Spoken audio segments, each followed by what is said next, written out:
Pickaxe.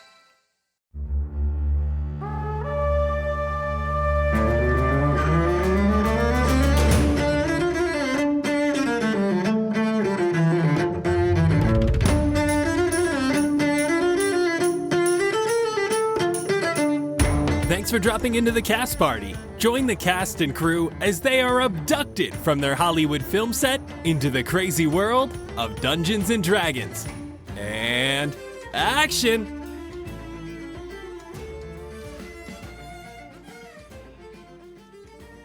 All right, so like my parents were mad religious, right? Maybe not by like some standards, but like by my standards, like even as a kid, it was a bit much. Like we had the crucifix in the kitchen. We went to church every Sunday. My sister and I had to go to like a Sunday school after the service and watch VeggieTales and get called cute and handsome and helpful. Like, you know how it is. I hated it. I know I don't really talk about my parents or my sister a lot, and I'm not trying to paint them in a bad light or anything, but they took the whole like Jesus thing pretty seriously, and I think that was a pretty big schism point for us. Like, you know me, you know I'm all about that science and explanation shit, but coming from the Midwest, you don't get a lot of that. It's all like, E-I-E-I, oh my God, praise Jesus, amen. And again, I got nothing against folks that participate, but it all felt like super confused to me. And let me tell you, I was not the only one that felt this way. Like, let me tell you about the last time I ever went to church. It started out like a normal service. The priest was reading his book report. Like, he also replied yes to Dreaming About Electric Sheep, if you catch my drift. And everything was quiet. Then this English dude stands up from the crowd, starts walking out, and everyone all around me just starts swinging. Like, I had my earbuds in, so I don't know who said what, but things got real violent real fast. People were just like fist fighting at first, but then like people pulled out knives and people had guns, and I'm pretty sure someone broke off a piece of the organ and started like beating up a lady with it. And one dude was swinging a censer like nunchucks. Like, it was crazy. Someone, I think, even had like a grenade at one point. I was losing my mind. This shit was crazy. Like, I just hid under one of the pews and watched and waited it out. And I'm pretty sure the solo from Freebird was playing through it all too. Like, I don't even know where it was coming from, but it's that part where the guitarist is just like going hard as fuck. Like, before I knew it, no joke, everyone around me was dead. Obviously, being me, kind of traumatized, but just like had to get out of there, keep my mind straight, not be involved. So I crawled out and I was stepping over bodies and I headed for the door. And right before I got out, I got shot right through through my eye. Hang on. Oh, damn, bro, that's my bad. That was a church scene from that Kingsman movie. There I go, confusing memories and movies again.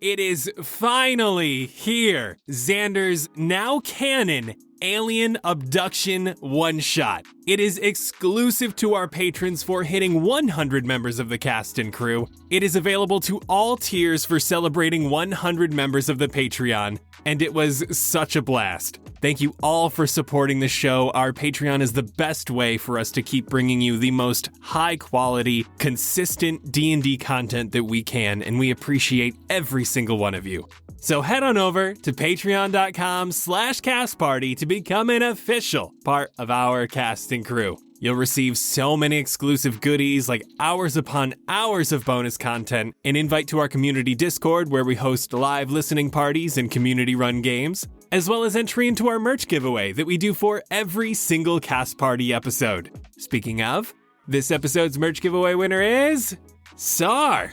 If you want some Cast Party merch for yourself, head on over to cast-party.myshopify.com. Shirts, hoodies, stickers, crew necks, and so much more. Next up, 150 members of the cast and crew, and you'll be getting Sweat with Jett, an 80s style Jett-themed workout video series that will get your heart pumping. Thank you all so much for listening. Enjoy the episode, cast and crew. Hello, everyone, and welcome to Cast Party. My name is Colin McManus, and I will be your director for today. I am joined by my flirty cast and crew, Ryan McManus. Hi, Sebastian Vivaldi Greensleeves, an emo at heart musician who hates meeting the parents. His first ever girlfriend invited him over to meet her parents at a barbecue they were hosting one summer. He awkwardly missed the handshake with her dad, accidentally spit on her mom while talking out of nervousness, and told her dad that the ketchup on the burgers was too spicy before politely being asked to leave. Wow. When he missed the handshake, did he get like a full handful of dad? No! How could you miss that bad, first off? It's just an awkward one where he was like kind of holding his fingers. Yes, okay. Anna Brisbane.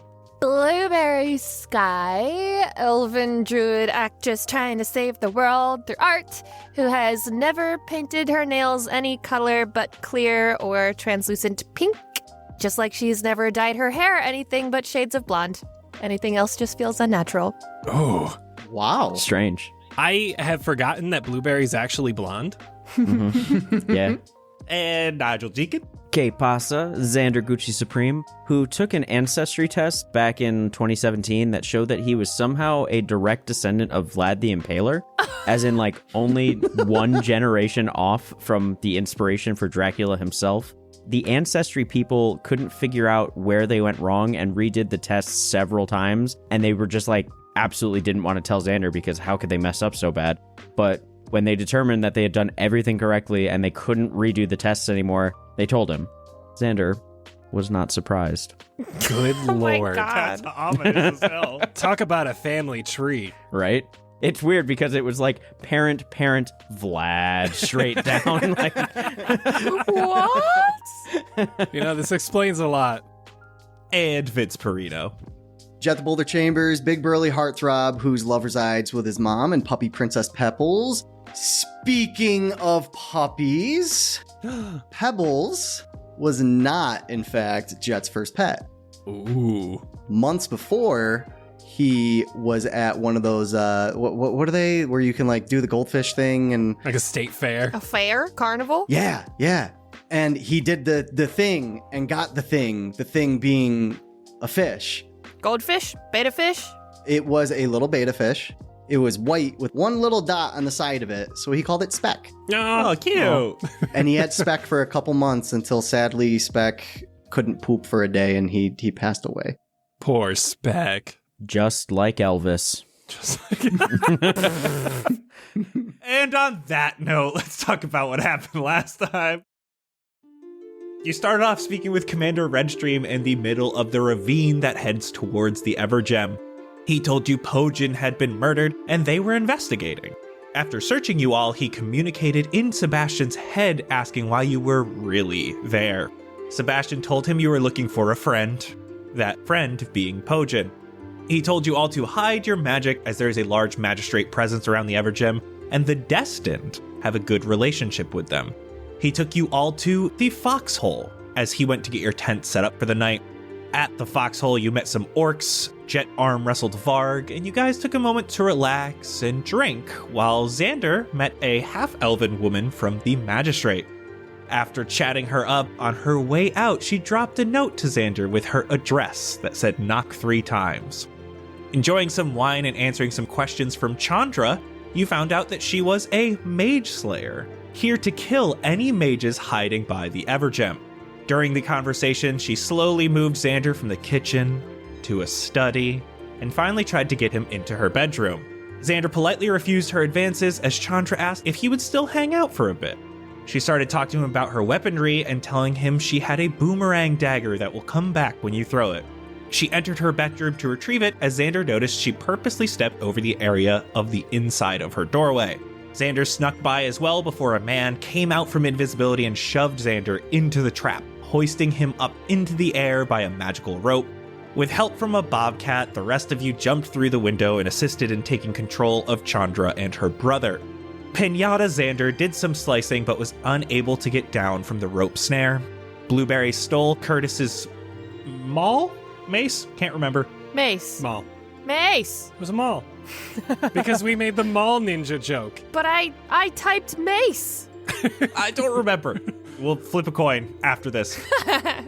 Chandra was able to get free from Jett's grapple thanks to Curtis's help and stabbed Xander. With just the one stab, she was able to bring Xander unconscious.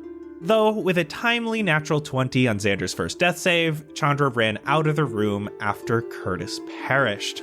Sebastian and Jett were not far behind, with a dimension door to the front of her exit path. Blueberry turned into a giant snake and surrounded Chandra on 3 sides with the Bobcat, Sebastian, and Jett. In a last-ditch effort, Chandra used a fog cloud to run away from the 3 of you, though she had to run just by the Xander Pinata, who, with his final opportunity attack, was able to take down Chandra with one last finger blast. After being released from the rope, Xander stood up and could see Chandra turning into a blue-skinned, bald woman with tattoos on the back of her skull. Now, standing in this study, Chandra had a book in her hands that now rests on the ground, a puddle of blood slowly making its way towards the book. Nomura flies in and sits upon a table in the study and begins clawing at a small throwing dagger. And so the scene is set. The question is, what will you do next? I want to make sure that Mace Mall has been retrieved and is not sitting outside in the snow. Oh, good call. You go and you pick up a large maul. Bringing it back inside. I'll bring it over to where the bodies are. So are we going to use these cages or just leave them here? They don't look like who they were. I think we should change her clothes and put her in the cage. Doesn't look like Chandra, so like... The clothes are all bloody. What do we do with them? We got like plenty of extra clothes, right? Like we can throw someone's clothes on there, right? I suppose if the town doesn't know what she looks like is this blue chick, we could probably get away with it. Right. We can't just leave her here. Well, we could leave her here, but if in the cage. Okay, all right, hold up. Let's gather our bearings first. Let's see. She was grabbing that book. Nomura's grabbing that knife. Ooh, a knife. So let's see what's going on here. Get things like a little bit cleaned up, I guess, and just like work on it with our head straight, right? Mm-hmm. Okay. I'll start going around the body. I'll use prestidigitation to kind of clean as many surfaces as I can start seeing. I guess I don't need to clean her clothes because we're just going to change them. But any like blood on the desk, blood that happens to be on the chair or the floor or anything like that. Wait, yes, clean the clothes so then we could just put them back in her closet. Ooh, good call. Okay. Yeah, I'll kind of just do a once over of the room then, and then I'll go get her brother. Sebastian, this is your like main thing you're doing right now, so give me perception, because that's going to determine how well you can find all of these blood splotches. 15? You're going around, you're starting in the area where Chandra is. You can see like some of her blood is moving towards this book. You're able to move the book out of the way. You're able to start slowly cleaning that up. Let's make sure we take all these books and diary type things. Yeah, while I'm on the floor, like, trying to get rid of all the blood, I'll hand Blueberry the book from off the floor. While they're doing that, I'll go over to Curtis and I guess Nomura and see what's going on over there. Xander, dexterity saving throw. Oh, God. 18. You see your bejeweled dagger starts falling out. With an 18, you feel like you'd be able to catch it before it hits the ground. Okay. Give me a wisdom saving throw. Colin, as he was going there, I wanted to come up and watch him. Ooh, that was a 22. Xander, you know this dagger was pretty well secured. It feels like something... This wasn't you who dropped this dagger. You could grab the dagger if you wanted to, out of the air. I won't. You move your foot out of the way just to make sure it doesn't hit you, and you can see the blade of this dagger lands in the pool of blood around Curtis, and the blood slowly starts soaking into the dagger. Whoa. I would like to come into the room where Xander is. I'm gonna keep it real with you, Chief. That dagger do be sucking. Xander, what's going on, man? Alright, so that one, not me. It fell, first of all, which sounds like an excuse, but like... Yeah, I don't know. I walk in and here you are with your dagger soaking up more blood right now. You trying to collect more? Like, is this thing talking to you or something? What's going on? We're cleaning up. Is that a problem? A little bit, the way he's doing it. Hey, if it's less for me to clean, I'll take it. Hey, I didn't do it. The dagger fell off my hip, and it fell as it is. Truly, the only thing that I did was make sure it didn't stab my foot, and then you were here. So I don't know what's happening with it. Like Sebastian said, at the moment, we got other things we need to worry about. I know that right now, but I feel like we gotta have a talk later, okay? Yeah. I got you. All right, well, while I'm cleaning up Curtis, can I just look around the room? Not search the room necessarily, but look around while I'm getting him bundled up. I do want to grab these syringes and the red stuff that was with them. If I feel like I can safely stow those. Yes, none of the syringes are filled right now. Does it feel like it would be an action to fill it and then an action to apply to something? Or It do feel like that. about 6 seconds each? Cool. So while Xander is picking up and doing his shebang, can I see the dagger on his waist? I haven't picked it up yet. It's still, I guess, sucking up the blood. I'd like to pick up the dagger. Do you allow this, Xander? I guess I have my arms full of Curtis, so Ew. there's not a... So I'm going to watch him carefully to make sure nothing happens to him, but as far as I know, yeah, I'll let him. Jett, you pick up the dagger. You can see that, yeah, its blade was sitting in blood, but as you pick it up, it is not dripping blood or anything. I'm going to put it in my bag. Hey, don't take that. That's my best knife. I'm not taking it. I'm just holding on to it right now. I mean, I can hold on to it, bro. I got a sheath for it. I mean, I'm going to be a little honest right now, all right? Things been a little weird ever since you got this. I want to hold on to it for a minute. I mean, I'd rather you didn't. I'm going to be honest, because that's my best dagger I got right now. I hear you, but you have how many more? 30, 40, 50? Hey, if you're taking my best weapon, then you should probably hand over your hammer, right? Fair's fair. If that's what it's going to take right now, then here. That's it. I'm giving you my hammer and I'm walking out. I'm putting it in my bag. Let's hope I don't accidentally leave it here because it's too heavy for me to carry with Curtis. In the other room, Sebastian, you finished cleaning up Chandra as much as you can of the desk. Can I check her wardrobe or closet for some ninja clothes? Is there anything, or maybe more Curtis clothes that are dark and not of what her normal style looked like? You don't see a closet anywhere. The hell? Where does she keep her stuff? I'm gonna start looking for bags. Wait, if her skin changed, can she change her clothes then? Does she even need a closet if she could just change her clothes? Then her clothes would have changed also when she died, right? They did. Oh. Whoa. So we don't have to change it. Is Blue in the same room as Sebastian? Yeah, we're in the desk room. I'm in, the room with the desk with daggers and stuff and the books. I'm going to try to sneak over to Blueberry while Sebastian is kind of busy cleaning up. Blue, I got to ask a favor. Huh? Here. I'm going to hold out the dagger with trying to hide it from Sebastian. I need you to hold this for me for a little while. Do you have a bag or sheath or anything you could put this in? I got a bag, sure. Just don't let anybody know that you have this, okay? Is this Xander's? It is. Did you steal it? I didn't. I traded my hammer for it. Okay. I have some reasoning behind it. I'll hand it to her. Put it in the bag. We're going to have a talk later tonight. Just for now, if it'd be okay if you could just not let anybody know that you have that. Xander thinks I have it right now. Okay. So, what kind of work do we have to do, guys? Can you grab her other leg? I can't pull her by myself. Yeah. Here, let me get that. You grab the arm. And I'll start dragging her to the room with the cages. Wait, is this the plan? I don't know if the cages actually add to this in any way, but I guess why not? Better than just a dead girl in a random house. At least maybe it would confuse the crime scene people. Yeah, exactly.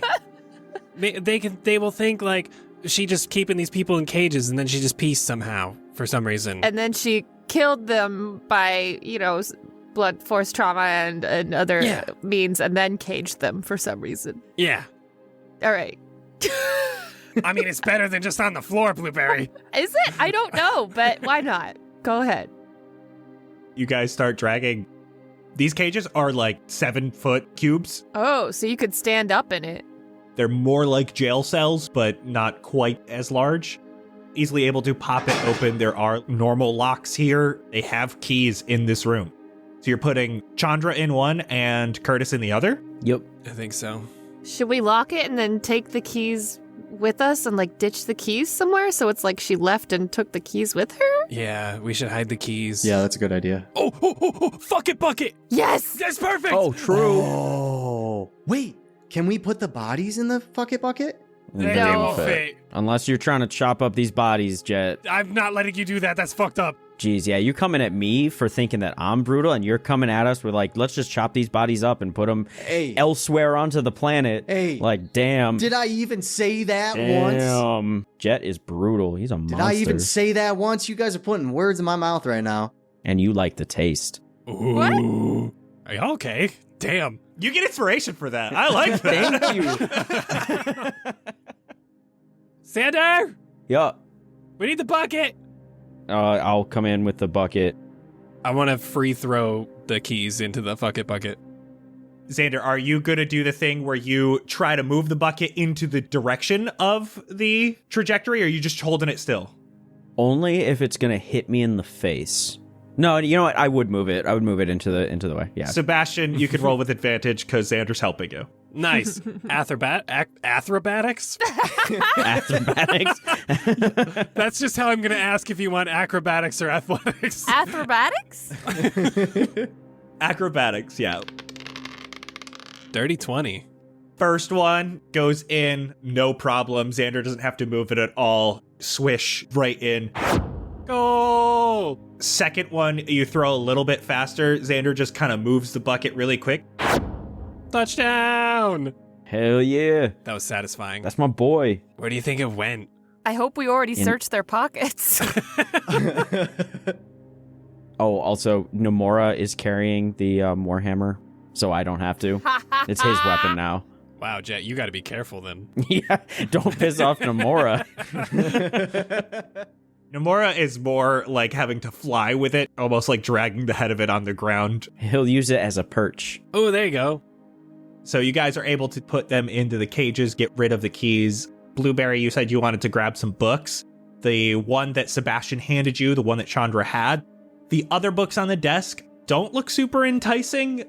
Some of them are basic magistrate training books. Another book you find is a religious book for the god Cosnir, who you know the Destined follow. Okay, I'm leaving those. Just take her special book. Someone else do like a once over this place, like look under the desk for any like secret buttons, like anything like hidden stuff under the beds. I'll take the kitchen. Was there a boomerang danger? Danger? Is there a boomerang dagger anywhere? Did she just lie to me? Give me a luck roll. 17 or higher, there's a boomerang dagger. You have inspiration. Do I want to use it immediately? No, it's fine. I already kind of have a boomerang dagger. Oh, sorry, you wanted to do this earlier, and I apologize, we got distracted. While you were cleaning up Curtis, you did want to do a perception check. Oh, yeah. Why don't you do either perception or investigation based on kind of what you're looking for? I would like to do investigation in the kitchen after Blueberry said to just do a once over the house now that we're like kind of ready to leave. I only got a 10. 12. Xander, in this room, you find they have weapons here. They're very basic weapons. None of these are magic weapons. You're free to take whatever you want. Sebastian, roll me a d10. Blueberry, roll me a d20. Oh, 3. 7. There's only 21 gold pieces here. Okay. I walk around and hand everyone 5 and I take 6. Hi, I found this. I'm keeping the extra. So weird. We usually find gold and divisible by 4. I know, 4 increments, yeah. It's kind of weird that 21 popped up. Isn't that like lucky or something? Can I have that last one? I have 804 gold and it could be 805. I'll give you a dagger. Why do you need 805? Do you just not like even numbers? I don't like even numbers. Yeah, well, I'm, like divisible of 5. Actually, Yeah, because I have 842, which means I also have an even number. So if I give you 1, then we'll both have odd numbers. Beautiful. You guys are so weird. What's wrong with even numbers? Even numbers are garbage. Even numbers are way better. Yeah, but divisible by 5 is top tier. True. Even numbers are so much more pleasing to the eye. No. Oh. Ew. Oh, we will fight all day. Sebastian, there's also some like wine and stuff. You can see the wine carafe from earlier. Do you guys want any wine? No. Yeah, that shit bussin'. Should I take this? Yeah. Okay. I'll grab any bottles that I can find that actually have a cap. I don't want to be walking around with like open bottles. I want to run my hands along the desk and the fireplace and stuff and look for any secret compartments, button switches. Give me investigation. 15. I'm going to knock 3 times on everything also, because she mentioned that, so maybe that's one of her secrets. It doesn't seem like there's anything too interesting about the desk itself until you get really low. And it looks like on the ground, there's these large scratch marks. Like a huge paw would have created these scratch marks. Look, there's these scratch marks. Because of that 15 investigation, you didn't just find these. You can see that it almost looks like this was an accident. This doesn't look super aggressive, but it looks like something would have to be very large to have made this. Anybody have any idea what these scratch marks could be from? Where are they at? On the floor. Jett, can you move the desk out from the wall? Yeah. Help me grab the other end real quick. Doesn't look like anything's weird behind it. Oh, the hound. Do you think that the hound was in here? I guess. But why would it just be in here? I'll come back in from the kitchen. Maybe it just got like alerted and like stood up real quick and like scraped. I don't know. Y'all had dogs, right? Yeah? Well, yeah. Well, like a real dog, like a big one. Yeah, different sizes. Yeah, so like, you know, if they get excited, they like get up really quick and like they aren't always like conscious of their paws. So like if they were like meeting with the hound, I mean, she said that she was like disappointed that she didn't get to kill Pojin herself. So like that could have meant that the dude hunting us with the hound was in here and they were just like chillaxing. You don't think there's anybody still here, do you? Well, I mean, Xander's been through the whole place. Okay, well, we should probably get out before anyone shows up. Yeah, true. Has anybody seen any more of these scratches anywhere? No. I didn't see any in the kitchen. I don't remember seeing any when we dragged the dudes to the cages. And if Xander didn't see any in the bedroom, I think that's probably the only one. I didn't see anything. That's weird, man. Yeah, that's a little concerning. I don't want that thing to get closer to us. I mean, it's probably still hunting Adawolf, right? Adawolf and the Queen? You'd think so, but if they went to a different plane, like, I feel like we're next. If they lost the trail of that... Yeah, we need to do what we can to, like, cover our scent here. Can you make this place smell like, I don't know, like coffee or something? Sure. What kind? I don't know, something strong and very different from us. I will do a caramel nut coffee. So I'm going to prestidigitate and just kind of go around and just almost like wave my hand like incense. I was going to say like a sage walkthrough or I'm whatever. like saging the whole house. And it's just puffs come out of my hand. And then someone invisible us, and then I will cast Pass Without a Trace again. We can go back. Okay, well, here's the thing. I think I can only do one of you guys. Can you make yourself into like a mouse and we'll carry you? Yeah. Okay. Because if Xander can carry you back in like a bag or something, then I can make me and Jett invisible and we can sneak on back, no problem. And then we could just rendezvous back home. Yeah, true. Sure. Oh, wait, is Xander gonna be stealthing it or acting natural? No one knows that anything bad happened here. So like, I could leave now, and then if anyone's like, what happened here? These people have been dead for like a couple hours. I'd be like, I left a couple more hours longer than that. So I got an alibi. My friends are here. They know. Do you don't have any idea if people saw you coming in? Truly do not. But it's dark out. Like, maybe it's safer to try to sneak out, so if no one saw you the first time, no one sees you this time. We could always, it's the exact opposite. We could make a fuss out of it. If Xander goes and reports this, that he came over for just a one-night smash, and then he came into dead bodies and an empty house. Oh, true. That kind of just wipes the floor with him. He's set, and we were never here. You got a letter from her to tell you to come here, correct? Yeah. That's your proof right there. There's your alibi right there. Yeah. True. Maybe we start running outside, making a scene. No. Well, no, you guys can't be here. Xander's got to do it. How about you start going out there, making a scene, and then we will come up and say, hey, what's going on? No. We're just not there. Yeah, you guys should just like go back to the tent. We're asleep. We can meet back up. We'll invisible. Well, Blueberry's gonna have to be something tiny in Xander's pocket, so she'll be behind. But me and you can go back to the tent, and we'll chill. We'll get our bearings and let them do their thing, I guess. All right. Does that sound good to everybody? Sounds like a plan. Yeah, I'm gonna cast Pass Without a Trace on, I guess, all of us except for Xander. And then I'll turn into a fly. No. Oh my god. I can fly now, I think. Yeah, then you can just fly back. So I'll turn into a fly. Should we have her hang out near Xander just in case something bad goes down? Yeah, he's got his phone. Yeah, I'll be back quick. It's fine. Yeah, it's better if... I'm not talking. I kind of point towards the tents and act like a sleepy little fly. I'll smack Jett on the back and cast invisibility at 3rd level so I can do both of us. All right, let's get going, buddy. Blueberry, are you around? Okay, just wanted to make sure. I can't see you. Xander, you chill here for a minute after they leave. They're able to sneak out the broken window. And it's only like a 2-3 minute walk to the tents, so you wait 2-3 minutes. What would you like to do? All right, so after those like 2-3 minutes, I'll go to the door and get ready to run back to the tent because I'll go to them first and be like, I let them know. Then we can all go move to the next spot and report it. That way, it's a whole crew rather than just me running into danger. You know what I'm saying? You swing the door wide open and just start sprinting, making it look like there's a problem. You're very much easily able to catch up to them at the tents.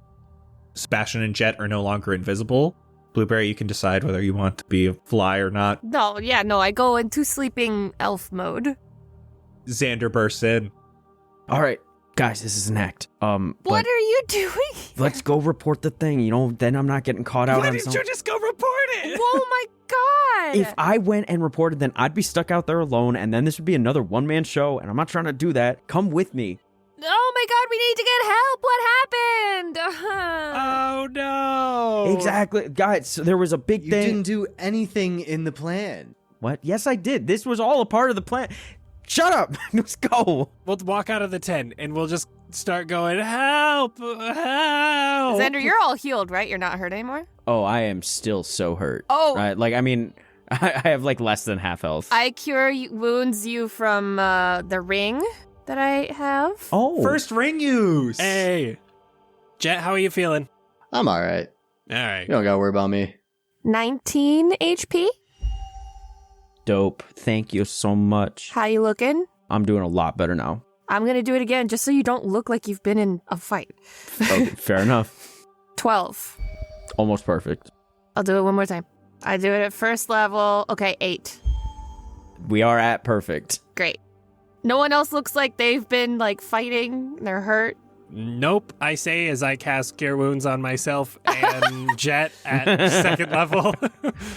And me? Yeah, and you. Oh, God. This is in the tent. Yes. So I get 13. That was actually perfect. No, I get 13. Oh. Oh, no. You get... Oh, you also get 13. Yeah. You guys start coming out, you start making the commotion. Where are you going as you're making the commotion, or are you just starting to yell from right here? Just running out. Yeah. The second we run out, we start yelling. Help! Hey, Hello? there's the thing. Help! People! Something happened. Ow! We need an adult!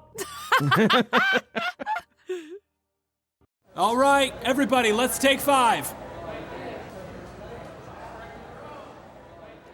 All right, cast and crew, listen up. We know you like dice. We know you like supporting creators in the TTRPG community. And we know you've got that same little goblin in your brain that we all have that tells you that you need all of the shiny click-clack math rocks. And boy, have we found your new favorite sets of dice. Regal Rollers is bringing you 16, count them, 16 breathtaking, sharp-edged dice sets that words cannot do justice. Now, I know that's kind of contradictory for a podcast, but honestly, nothing I say will compare to how beautiful these dice truly are. Even our very own director, the most notorious dice gremlin to ever grace the Forgotten Realms, with over 100 unique sets of dice, has been drooling over these so hard, Massachusetts had to call for a flash flood warning. Now, I know you want to see these beautiful masterpieces for yourself, so check out regalrollers.com, and you need to tell us your favorite set. Are you like Nigel, who loves the crackling explosion of color and darkness in the Midnight Thunderstrike set? Or maybe you're more like Vince, who can't stop talking about the astronomer's dream of blues, purples, and greens that is the Velvet Nebula set. Personally, I'm all about those smoky purple emeralds of the Nightshade set. Oh my god, I have goosebumps just thinking about them. Whew! Regal Rollers Kickstarter for this brand new dice series is live right now and is something I promise you do not want to miss. Our friends over at Regal Rollers have been running a super successful Etsy shop over the last 2 years, with over 2,500 sales and nothing but 5 stars across the board. So you can expect the highest quality and exquisite craftsmanship. So set those dice goblins free and tell us all about which shiny click-clack math rocks you've fallen in love with from their new Kickstarter series, regalrollers.com, or click the link in the show notes to grab your favorite pair. That's regalrollers.com, or just click the link in the show notes. Quiet on set! We're rolling in 3, 2, 1, action! You guys come out and you start yelling. All these people from these tents start coming out. You see this large orcish man comes out, brandished a sword already. And you know that there's that large tent to the northwest. This is where Commander Redstream had headed to. And you can see he has already come out as well, brandished a sword, and he sends bubbles into the sky. And just behind him is a large, hulking man, donned in furs. He's got blonde hair cut very short, not quite a buzz cut, but no longer than an inch or two. He has these large pauldrons on his shoulders that have a white wolf head on each shoulder. And he has this great sword by his side. Redstream starts jogging quickly over to you. What is going on? Yo, okay, so I went for a late night smash, and when I got there, someone had broken the window, and so I was like, oh shit, something happened. I went inside, and there's people in cages. I don't know what happened. I started freaking out, so I went and grabbed the boys, came out here looking for help. Look, I got see the note. I got asked for a booty call, I guess. I don't know. He grabs the note immediately as you show it. He goes, Chandra? Yeah. She was the one that was in the bar. Oh no. Let's go. Lead the way. He starts heading towards Chandra's house. He motions towards the large man behind him, who is moving rather quickly as well. He keeps on looking up in the sky. You can see Bubbles is circling as one of the other people from the Destined comes out and starts calming people down. It's this younger guy. He's got dyed blue hair. It's almost icy looking. He's got a very long face. All right, everybody, we'll take care of everything. Just get back into your tents. Go to bed. Does he say to chill? Hey. You guys head back to Chandra's house. Xander, as you were running out, did you leave the door wide open? I would have, I guess, left it open because I ran out quickly. You guys all start showing up. Man, this is a nice house. First time I'm seeing it. Shut up. Redstream just immediately takes sword out. The man behind him as well brings the great sword out. Start walking through the house. And Redstream is in your head, Xander, quietly talking to you. Where are the bodies? Did you search the house? They're in the cages to your right? Yes, I did like a quick search, made sure no one else was here. So he opens the door, he sees these two bodies, and he looks quizzical. The other man takes a lap around the house, first to the kitchen, then the study, then the bedroom, comes back and reports, "There's nothing here." Do they notice the coffee smell? Someone's been brewing here. Smells nice. Do you want us to come in or like wait out here? You can wait outside. Okay. You can hear them talking. They're not really trying to hide what they're saying at this point, so you can hear back and forth. What even are these things? Who is this? Where is Chandra? Where is Curtis? What happened here? And all of a sudden, you stop hearing talking, and you start hearing whispering. But you can't quite make it out. Can I have Nomura go in invisibly? Give me stealth with advantage for Nomura. 18. Nomura is able to sneak in there, Xander. You start looking through Nomura's eyes, and you can see the big guy has gotten really close to Redstream and is talking in his ear. If anything happened to Chandra, our position could be ruined here. We need to figure this out. If they find out that she is dead or gone, they will send more people here. They will try to figure it out. We're already in deep shit because of Pojin. This could ruin us. The big guy walks out, walks towards the front door. Thank you for showing us this. We will take it from here. Okay. All right. Let us know if we can help. I mean, he knows more than we would. We just got here. Yeah. Do you want us to go get anybody else for you? There's a lot of people here. We can probably contact somebody for you. The big guy has already started moving into the house again as Redstream passes him in that hallway. We will take care of this.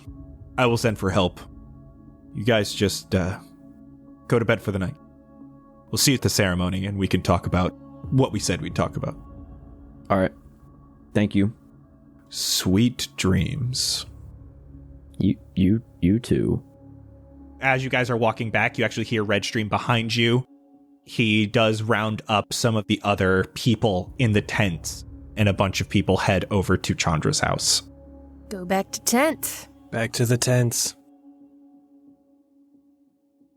They did set up 2 tents for you that can fit 2 people each, though you could comfortably get 4 people in one of the tents. But as you guys are coming back, you see that orcish man who has come out of that octagonal tent shouts to you as you come over. Making trouble already, huh? What do you mean? We're just coming back to our tent. Yeah. You know how it goes, big dog. Shut up.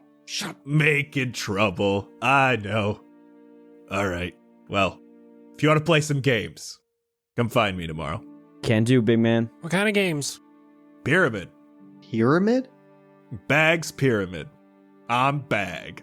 All right. Okay. Yeah, I look forward to learning them rules. Yo, just as a heads up, y'all, Pojin played Pyramid, so I don't know if that helps anything, but we could like talk to this man. I mean, it's just some random stranger who asked if we wanted to play some games and cause some trouble. Like, either he's weird or he knows us somehow. Maybe. Can I try to get some insight into this guy's vibe? Feel free to do an insight check if you'd like. I don't know if it seemed like he recognized us, has any hint about who we might be. 19. Probably not recognition. It doesn't seem like his eyes lit up or anything. He feels like he's just kind of a friendly dude. He seemed like he was all about talking to you. You guys have heard that people played Pyramid, and this is Bag, and apparently this is his game. So with the insight check, you see that his is the only tent here that is super different from everyone else's. Everyone else is pretty standard. His looks very different. It's octagonal. It's much bigger. He can stand up fully in his comfortably. It looks like it's made of animal hides. So he probably did the hunting himself and created it. Huh. Okay, is it bedtime now? Yeah. I guess so. Let's head back to the tent. Oh, did you want to talk, Jett? Let's do it when we get in the tent. I say as we enter the tent. Do you want us to go in the other tent? Do I need to be here? No. I think we should. I think we should all get together. Sebastian, you still got that wine by chance? Absolutely. Okay, yeah. Why don't you pour some out for everyone? I don't have glasses, but we can do rounds. Yeah. Let's do some rounds. All right. I'll buy COVID. What's COVID? Oh, damn, you guys aren't ready for that one. I'm sorry. I've been working on that conspiracy for a while, so Jesus. it's... Oh my god. Oh no. I'll pour some tea out from my teapot for Blueberry as well. Is it just like into our hands? Like where do you have cups? I think the teapot had a tea set, right? It was a whole tea set? Yeah, it was tea set. Oh, okay. So why don't we use those for the wine also? No, strictly tea. You cannot contaminate these cups with wine. This is strictly tea. Oh, okay. I haven't seen you wash them once. So that's like old ass That's tea in there. why only tea goes in it. Oh, it's like a cast iron pan. It just like enhances the flavor. Exactly. Horrifying. I hate that. Jett does that with all of his coffee cups as well. Oh, that's even worse. God. All right, I'm gonna crisscross applesauce on the floor with my wine. What's going on? I have the same question for Xander. What's going on, man? We just had a whole event that you guys were a part of. What are you talking about? I know, but buddy, you've been pretty rough lately. Every time we have any sort of violent interaction with people, you're taking it a little too far. What do you mean? You've been a little extra violent. I mean, you just killed a couple people. I don't think I've been any different from when this whole scenario started. Like, if anything, I've been the most consistent here. Yeah, but consistent with murder is Murder's a little too much, man. Like we're human beings. Like we can't do this in our world. Why do you think that we can do it here? We shouldn't be doing it at all. I feel like ever since this dagger has come about, it's been a little more with you. And I'm worried about you, man. I care about you. I want to make sure that you're okay. I appreciate it. You are heard. Your concerns are valid. But again, I don't think that my attitude towards anything has changed one bit since we've been here. This has been an act of survival. This is making sure that we are, the four of us, we're the ones that are staying safe. I'm not trying to justify the loss of life, but when they're coming at us to kill us, I'd rather not be the first one to get killed. I mean, what do you guys think about this? Do you think that I'm justified in this, or? I think in most scenarios, even in self-defense, there is a way to non-fatally defend yourself. Right? I mean, technically, yeah, you're right. If we can just incapacitate, then we're safe. Well, I mean, so far, with the things that have come out of all of us, like all of these new powers that we've got, those don't seem to have an incapacitate option. And I'm not trying to say that like us relying on our magic and using that, which is like the one thing that's like keeping us all safe. I'm not saying that we should stop using those, but if you're trying to just go for incapacitate, like I don't know if we have that as a choice. If I'm just out here using the knife, sure, yeah, but who's to say that that's enough? Jett just using his hammer, that might be enough to keep him safe against one thing, but who knows? Is it enough to protect Blue? Is it enough to protect Sebastian? Sebastian's got these crazy power rifts that he's popping off. Thanks. Can those just, no problem, bud, like incapacitate? When you go into hyena mode, are you able to just turn off that kill feature? I'm just trying to let you all know that, like, regardless of where I land on this, regardless of how you guys are feeling on this, I'm trying to make sure that the four of us, we make it home and we make it home alive. So I'm not trying to bring home a body bag. Sebastian, what are your thoughts? I mean, I get it, this time, he was jumped and basically, like, trapped for no reason. Their intention was to kill him. The chick just came out and said that she was a mage slayer. And what are we now, I guess? Mages. I mean, when your life depends on it, it's either fight or flight, and you gotta pick one. I understand when it's your life is at stake and it happens accidentally. I have been there. But I don't get the vibe that you're even trying to not kill people in these situations. I feel like that vibe has begun since that dagger has come to fruition. I mean, I disagree. I don't think that anything is different. I've approached this the same way time and time again. The only thing that you're noticing now is that the dagger is doing something on its own. Am I the only one that's noticed this? What do you, Blueberry and Sebastian, what do you two think? Have you noticed him any different at all or no? What sort of instances do you think the dagger makes different other than it's soaking up blood? Ever since he's had it, he's done nothing but kill with it. Well, that's nothing new. He's tried in the past to incapacitate. I don't know if it changes his track record. We've only been in like 2 real fights against like a person. We haven't fought humans. We fought a hag and we fought those things that were in there that changed into different things before our eyes. Which we didn't know weren't humans. Yeah, but either way, like that was if we don't kill them, they're going to kill us. And it could have been an incapacitate scenario, but I was also hung up by my feet for 90% of that fight. He did get knocked out really, really hard. Yeah, man. It's any wonder that I even came out of that fight alive, because she was ready to take every ounce of my life out of me. So and I understand that. I just want to make sure that this isn't something that we need to be worried about, and this isn't something that is in some way sort of controlling you or anything. Blueberry, can you bring it out? I'll pull out the dagger. Is there anything about this that like it draws you to it at all? I mean, it's a cool looking knife, so I'm kind of like, I want that. Have you noticed anything weird about it since you got it? I don't know. Like I said, man, I'm not trying to attack you or anything. This is all coming from the heart. This is all just me wanting to protect you and all of us. I haven't noticed anything more weird than the weird shit that's been happening to all of us this whole time. Insight check. 7. That's the truth, man.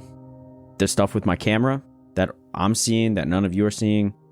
This stuff with the video, like, I can tell you guys all about it, but you guys aren't experiencing it. It feels like I'm going through some sort of like personal psychosis, and the dagger was no different. It's just adding on to that same sort of thing. All right. Here, you can take it back. I was never going to keep it unless it was something that we had to worry about, but just know that if you do get that feeling of you changing or something starting to take you over that you can't control, let us know immediately. We can help. He will strike you down. But not to kill. Not to kill. All right. I will let you know if anything happens. And again, I appreciate you all for caring and worrying about me. The feelings are mutual.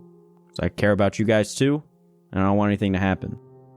This isn't my first rodeo in an event like this, so... Event like what? An intervention? Well, like, obviously that, but that's not what I'm referencing right now. Like, I've been through a handful of those, but from both sides. You know, you got friends. You live in LA, you're just, like, surrounded by people, like, that's got something that they got to deal with. Gambling, the ponies, you know. Do you mean being sucked into another world? Like, what do you mean you've been through this before? You talking about like your whole abduction thing or something? Like, I mean, you've talked about that before, but... Well, yeah, that shit was traumatic. Right now doesn't feel like the right time to tell you about it. I'll tell you about that in like a future, like almost kind of exclusive like episode, I would say. Like, Patreon.com/castparty. Yeah. But like, it's just like, it's a little late right now. I feel like we've all had a hell of a night and day. We probably just get some sleep. I'll tell you guys about that later. Okay. That works for me. All right, buddy. Do you want the night to yourself? Like, I don't need a tent alone. Oh, okay. Should all be comfortable. You trying to front spoon, back spoon? All right, Blueberry, I guess we're going in the other tent. It's getting weird. Xander, you grab your knife back from Jett, and you see that 2 of the 3 gems are now filled with blood. Interesting. Are you giving Jett back his warhammer? Oh, yeah.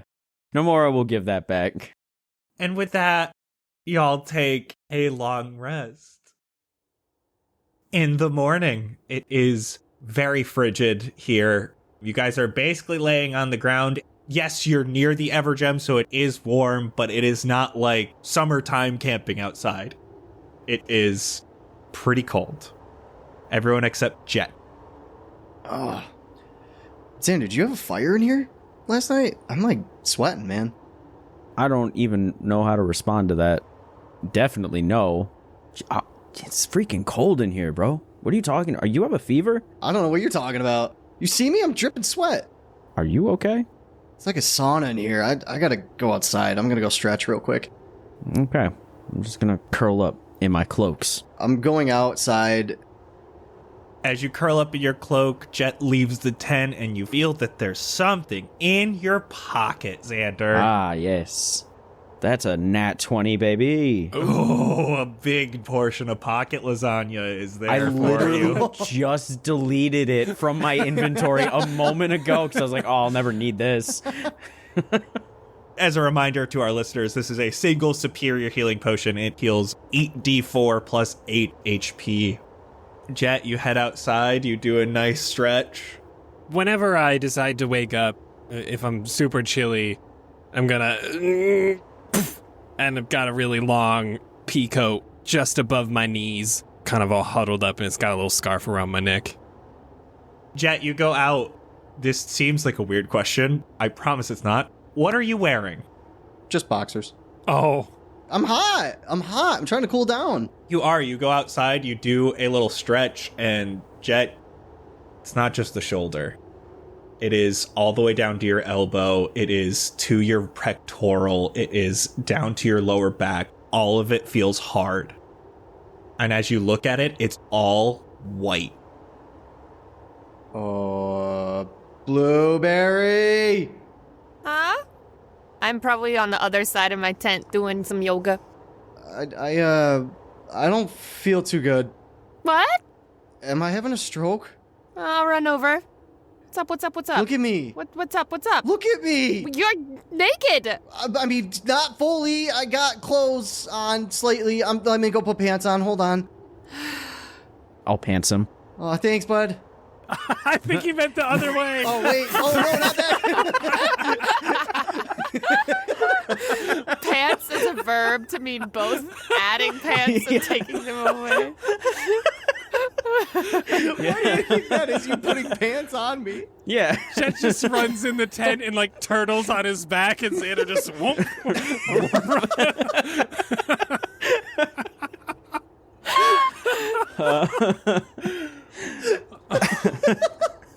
So, Xander, you're trying to pants Jett before he can get back into the tent, or was this just a joke?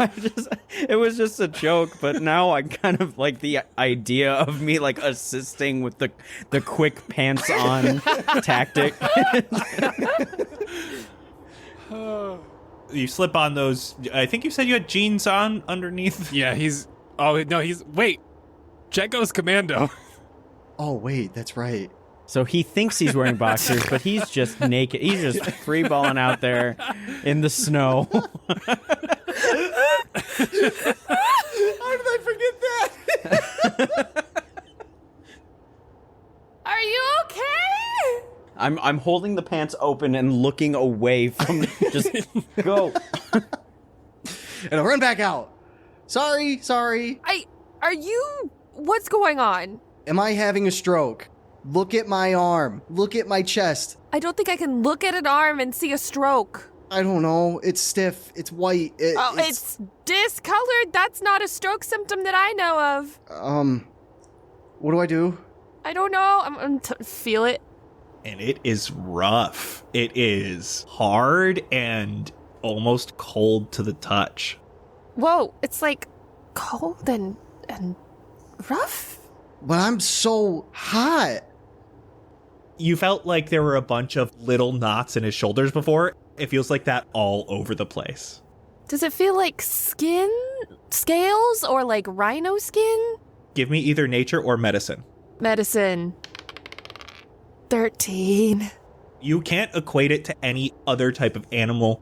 You can feel that the knots are pretty uniform. I don't know what this means, but the knots that were there before now feel very uniform. That's a weird thing for knots to be. Does it hurt? It's just stiff. Like I'm just really warm, and it feels like I can't move my arm and shoulder that well. Like my chest is tight. Can you try like elbowing into the ground? Like hitting it? Sure, I'm just gonna jump in the air and try to people's elbow. Oh God, you're going hardcore. Yeah, hell yeah, I am. I'm worried. I didn't mean that. Okay. I don't know. You told me to hit the ground. But that didn't hurt? Or feel special or good? I don't know. I mean, my form would look great, but yeah, it hurt a little. Okay, but no more than usual. I don't know. This is bizarre. Why is it white? Am I gonna die? I don't think so. If it doesn't hurt, that's usually a good sign. What do I do? I think we need to find someone who knows about, like, weird diseases or curses or... I don't know. Do you think there'd be somebody here? This just seems to get worse every day. Maybe. We can ask Pigeon Man if he has any suggestions. Where is he? Let's gather the guys. I think we should go. Are we supposed to go to their little religious thing this morning? Oh, damn, it's church time. Somebody say church. Should I get ready? Yeah, get on your Sunday best, bro.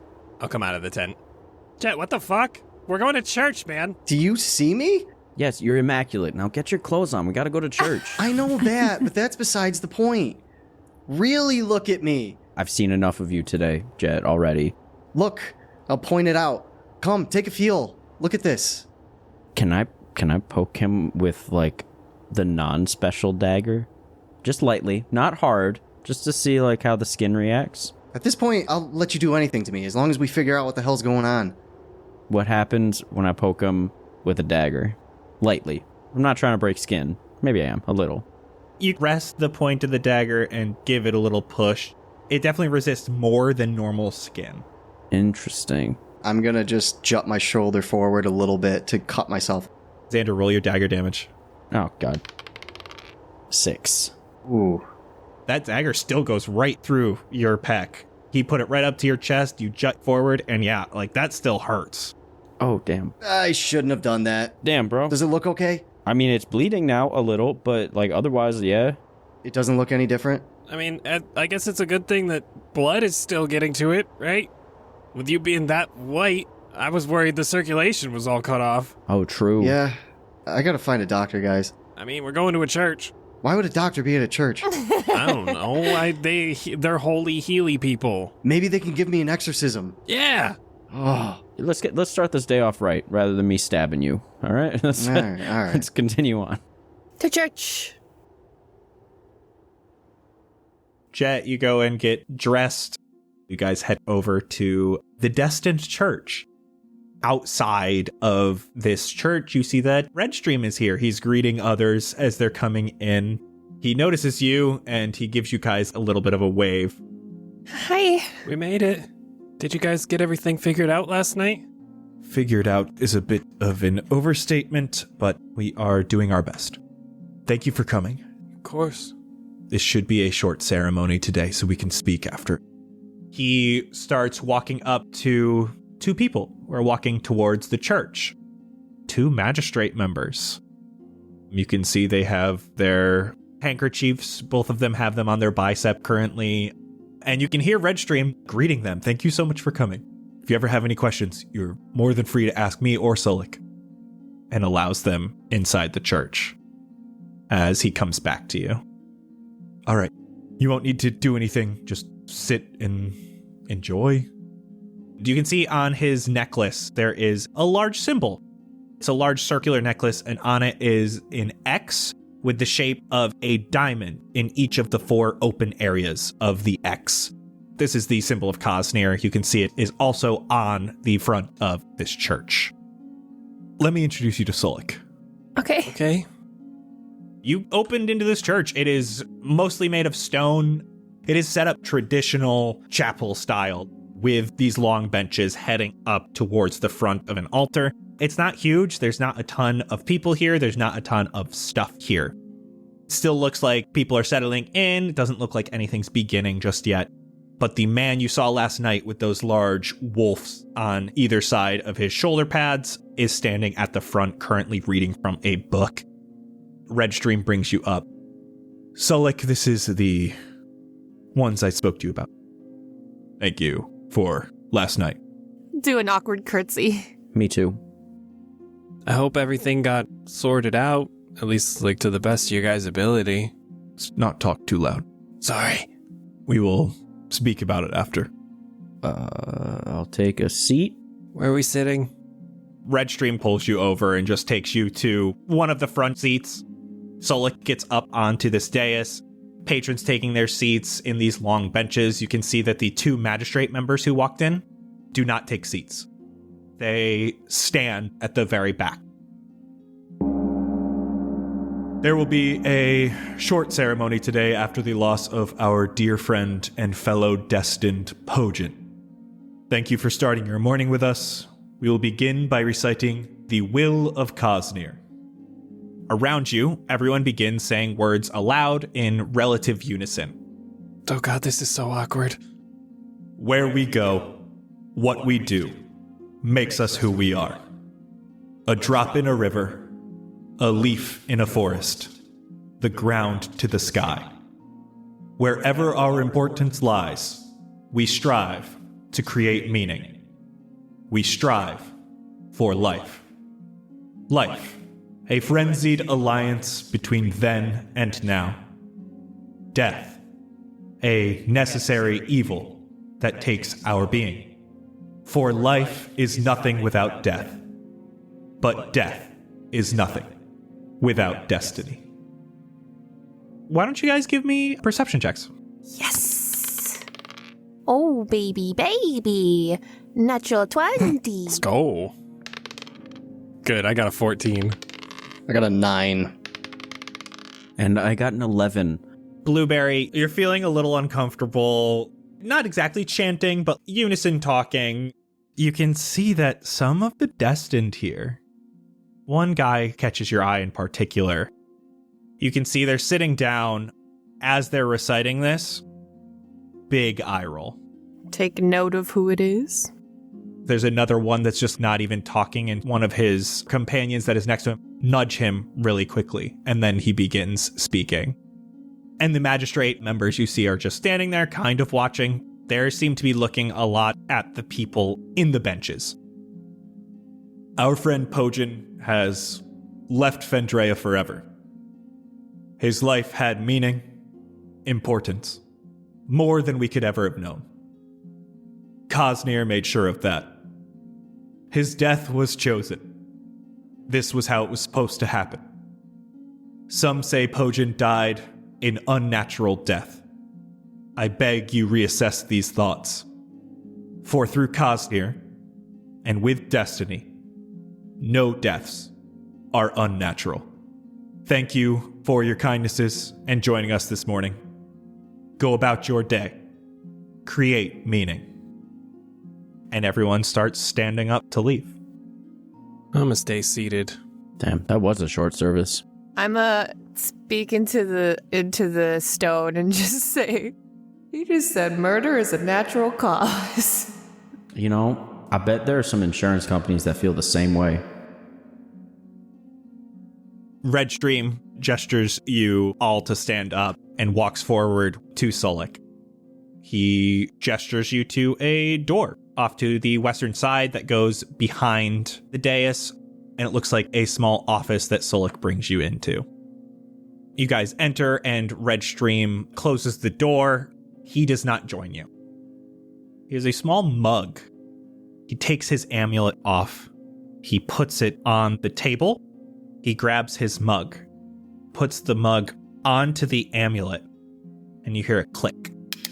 as he turns it, and this blue orb shoots out. And you guys, for a moment, hear absolutely nothing, and then you can hear again. What the heck was that? Silence. What does that mean? You want us to shut up? Oh, like in the jail. Oh, wait, but we're inside of it. Not really. What's this about jail? Oh, God. As he says that, I look at him and I cast Gift of Gab. Oh my god! Oh, you did end up taking it?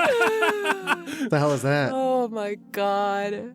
When you cast this spell, you skillfully reshape the memory of listeners in your immediate area so that each creature of your choice within 5 feet of you forgets everything you said within the last 6 seconds. Those creatures then remember that you actually said the words you speak as the verbal component of the spell.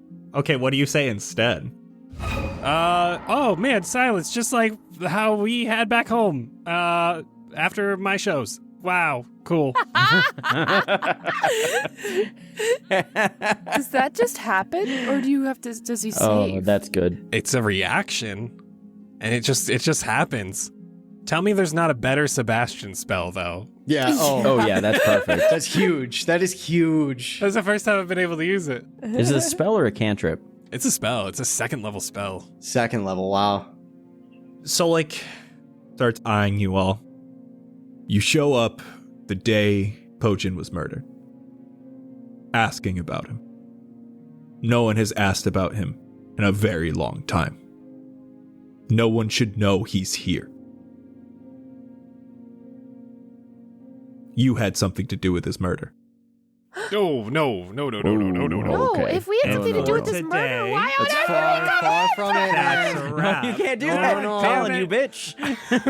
If you want to hear us talk more about the show, you can visit us over on patreon.com/castparty. That is the best way to get all our amazing bonus content. You get episodes that have no ads. You get entered into our merch contest. We do a bunch of extra stuff over there, and it is amazing, and it is the best way to support us. Thank you all so much for listening, and we love you. Goodbye. Goodbye. Goodbye. Goodbye. Whoa, Ryan.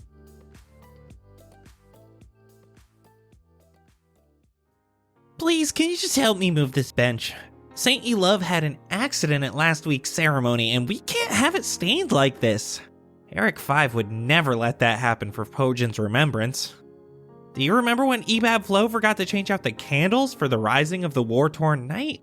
The candles were too short, and Jesky Fire had to keep switching them out during the fire-breathing exercises. Ash was furious that he had to keep stopping his spinning just so she could get by and light those damn candles. Sean de Jesus thought it was hilarious, though, and kept blowing out the candles whenever he could, just to make sure Jesky would have to come back more often. New York gave him hell for that after the rising. She said the magistrate would keep investigating if he kept messing about. That's what happened when Dubward put a seal bladder filled with gas underneath Solik's chair. The magistrate started looking into the Destin just because of that prank.